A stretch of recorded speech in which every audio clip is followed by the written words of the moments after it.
Greetings sailors and welcome to a view replay courtesy of Jahellan here, who is in the tier 8 US destroyer the Benson, which is a pretty nice ship. It's actually one that I've just completed the grind for. I've just unlocked the Fletcher, which also has a very good reputation. But the Benson itself is where I really started to enjoy the US destroyer line. And although, I mean, it's not like I'm saying that the lower tiers are bad necessarily, it's just the extra stealth that you get once you get to the Benson at tier 8 and have the ability to mount the concealment module. It really gives you a lot more options, and it does also have decent torps, although they are quite slow, and it does of course also have the US knife fighting ability that you've really had all the way along, with the very quick traversing turrets and the quick rate of fire. So all in all, it's a very nice machine, and if you're struggling with the US line at all, I would say, you know, although tier 8 might seem like a bit of a long haul, the Benson is where it really does start to become a bit better, a bit more flexible in terms of what your options are. Because prior to that, I mean, the Mayhan is the first one where you can make any kind of stealth drops, but even then you're going to be reasonably reliant on your guns, and none of them are just particularly stealthy.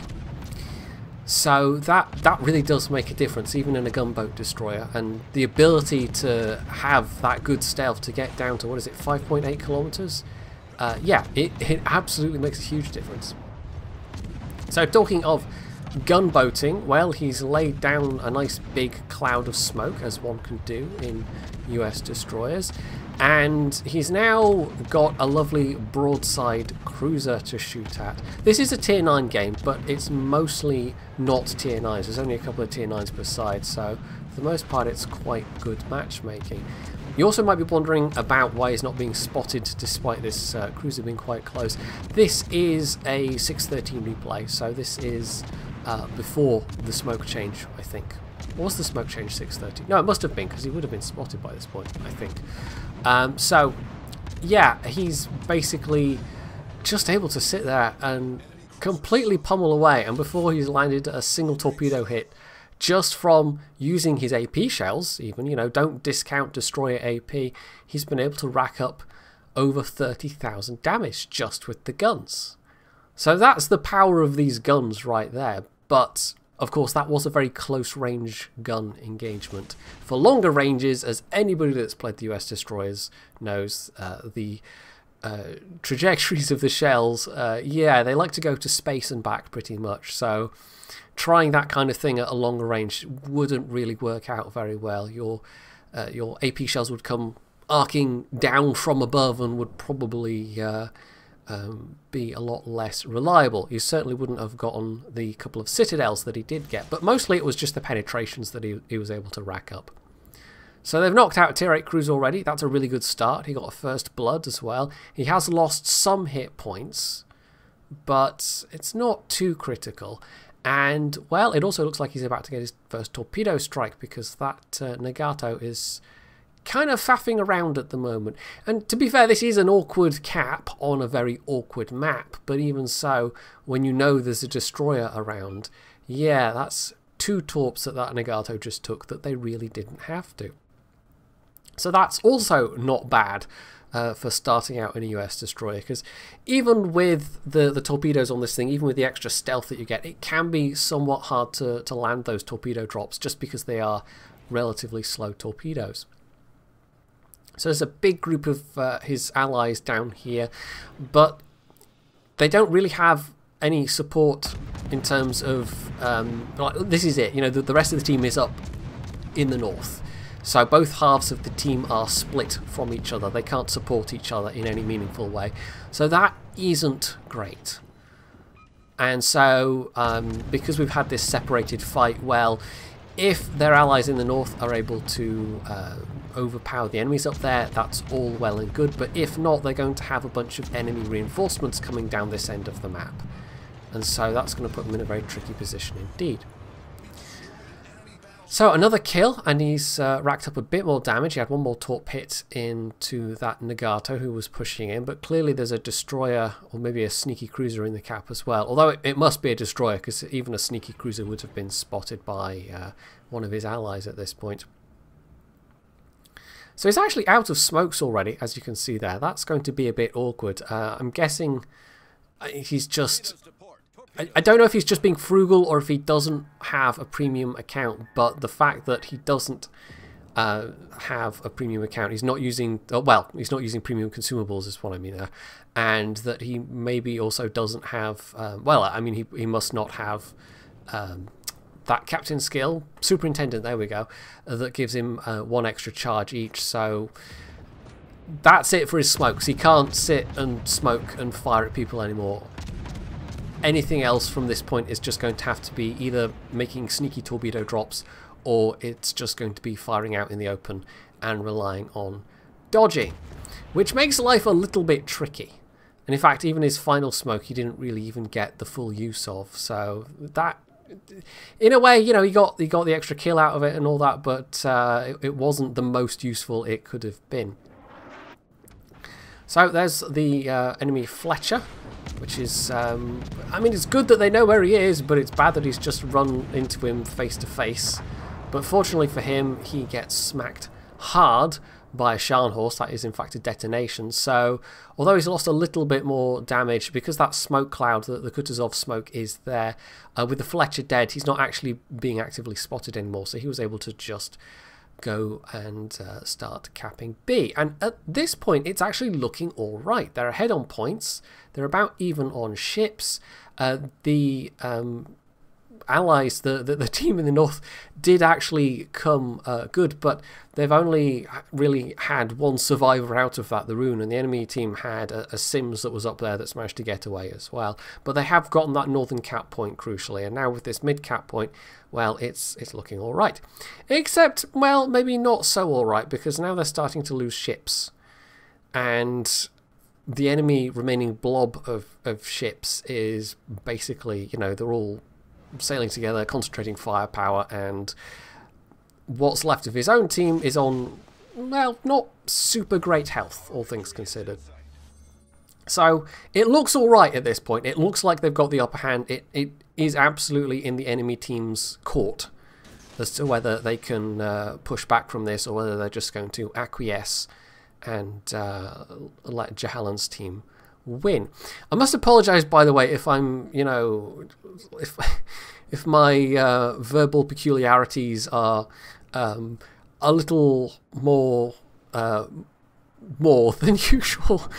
We've had Stormy Caroline going on up here, and I've been just sleeping really terribly the last 2 nights just because it's been so very, very windy. And I can't even wear earplugs, which is the annoying thing. I have tried this in the past, but I just can't sleep with earplugs in. I can't do it. Not that I've been getting that much sleep anyways, but yeah, so that's why this video has been a little bit late coming out, because I've just had several days of not very good sleep, and anyone that was watching me stream yesterday will know that I wasn't particularly playing well either.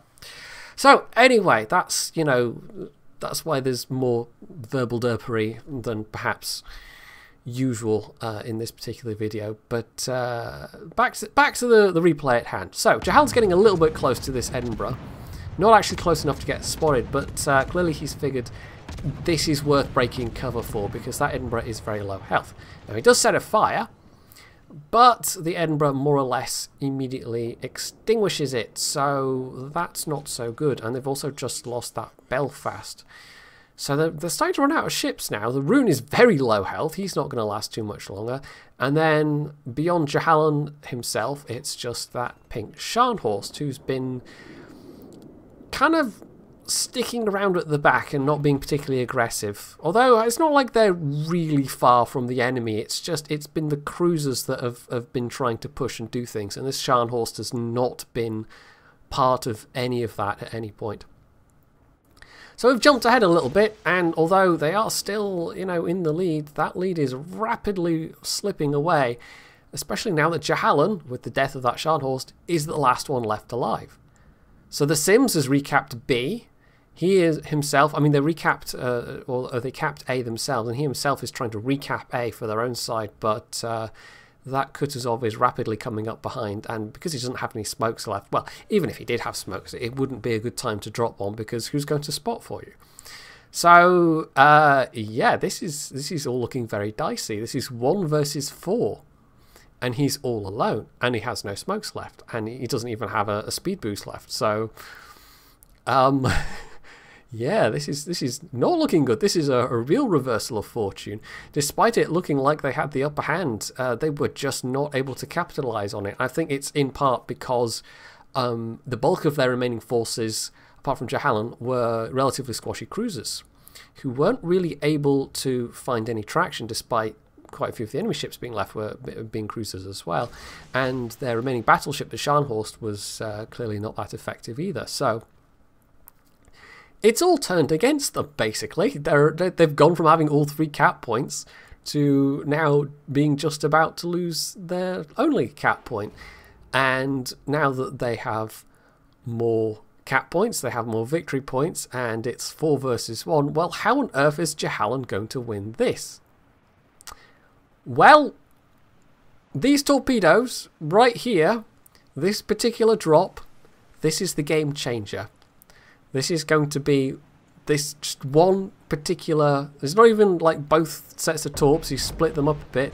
This one particular drop of torpedoes is just going to absolutely swing things back in their favour. So there we go.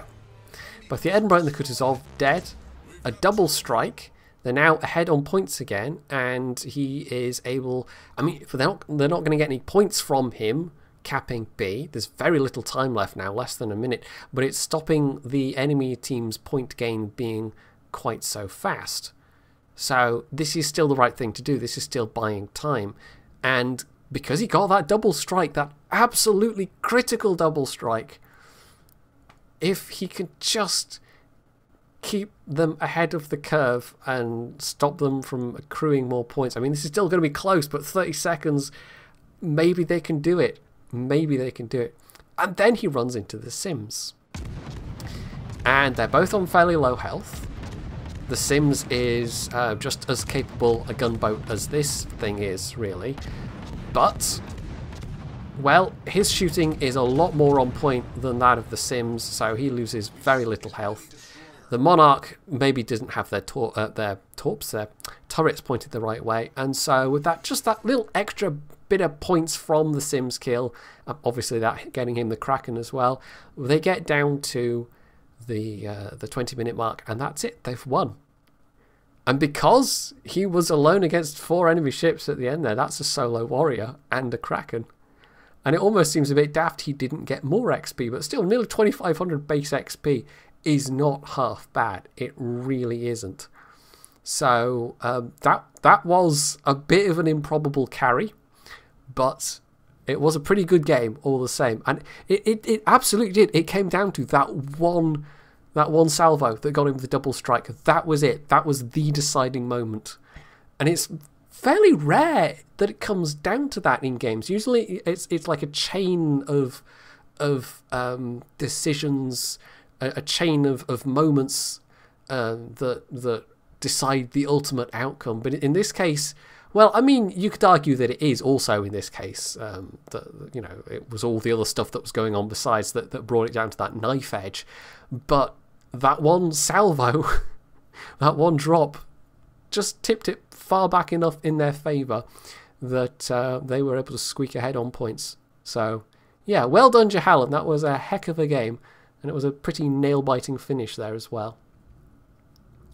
So, hopefully you've enjoyed this Benson replay, and if you have, you can leave any comments below, you can hit the like button, you can sub to my channel if you haven't already, and, as always, stay tuned for more.